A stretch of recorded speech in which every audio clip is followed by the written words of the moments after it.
ముఖ్యంగా అదాని రేపు పార్లమెంటు ప్రారంభోత్సవం, పార్లమెంట్ సమావేశాలు, మహారాష్ట్ర ఎన్నికల ఫలితాలు ఇవన్నిటికంటే కూడా అదాని కుంభకోణం చేశాడు. అనేక రాష్ట్రాలకు ముఖ్యంగా జగన్కు 1700 కోట్ల రూపాయలు లంచం ఇచ్చి ఒప్పందాలు చేసుకున్నాడు అనేటువంటిది. అమెరికా కోర్టులో ఆయనకు 25 సంవత్సరాలు పడుతుందా, ఎన్ని పడుతుందని ఒక చర్చ. అసలు అది ఏం జరిగింది, ఎట్లా దాన్ని మనం చూడాలి?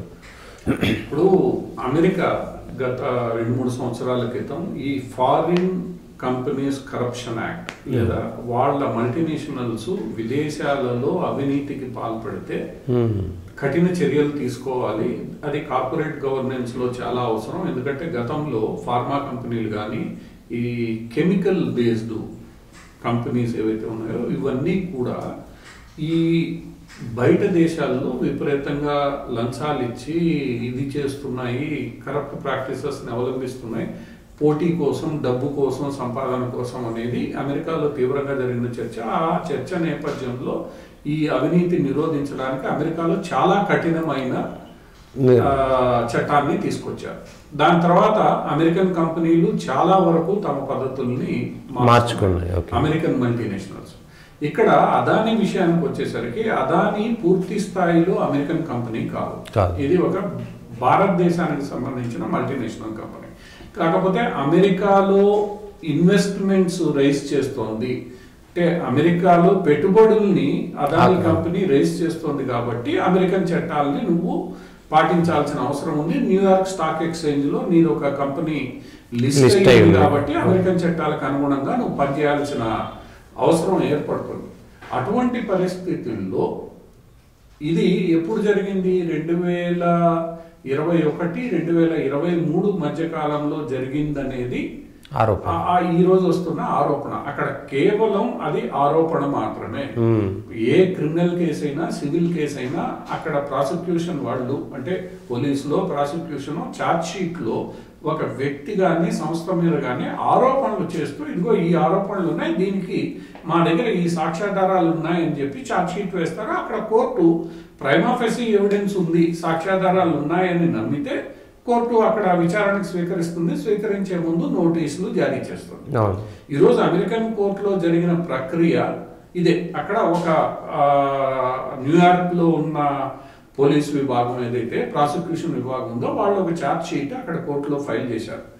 ఆ ఛార్జ్ షీట్ ఫైల్ చేయడానికి భూమిగా వాళ్ళు ఏం చేశారంటే American stock and security exchange commission ఏదైతే ఉందో దానికి ఒక ఫిర్యాదు వచ్చింది.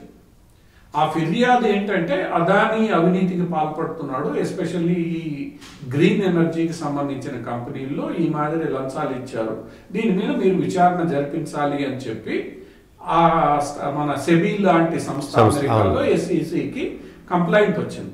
Stock and securities exchange commission ఇది వచ్చినప్పుడు అది ఎంక్వైరీ మొదలు పెట్టింది. ఎంక్వైరీ గత సంవత్సర కాలంగా సాగుతోంది. ఆ విషయం అదానీ కంపెనీలకు కూడా తెలుసు అనేది ఈ రోజు వెలువడుతున్న వార్త.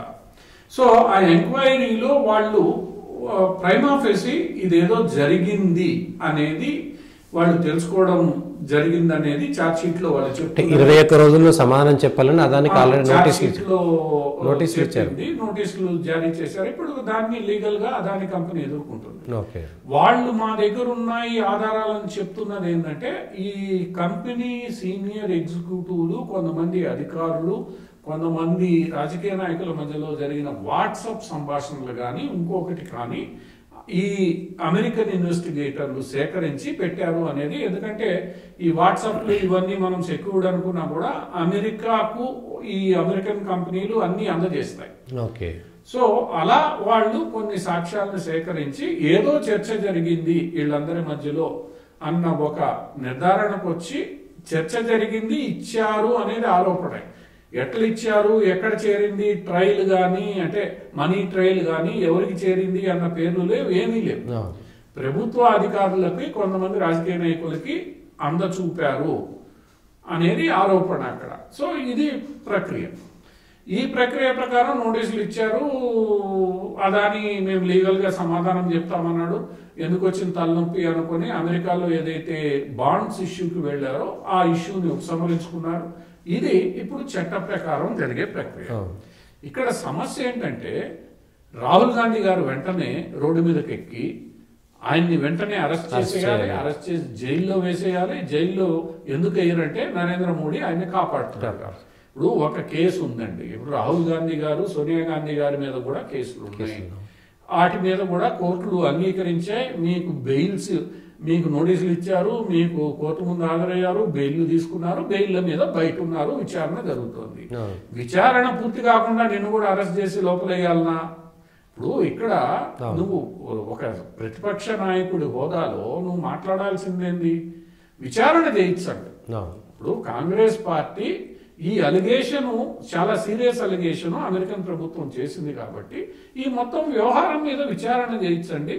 విచారణ చేసి మీరు దీనికి గతంలో కూడా హిండెన్బర్గ్ మీద ఇదే కోరారు, సుప్రీంకోర్టుకి వెళ్ళారు, గవర్నమెంట్ సుప్రీంకోర్టు క్లీన్ చిట్ ఇచ్చింది. సెబీ సంగతి పక్కన పెడితే సెబీ మీద కూడా వీళ్ళు ఆరోపణలు చేశారు, కానీ సుప్రీంకోర్టు కమిటీ క్లీన్ చిట్ ఇచ్చింది.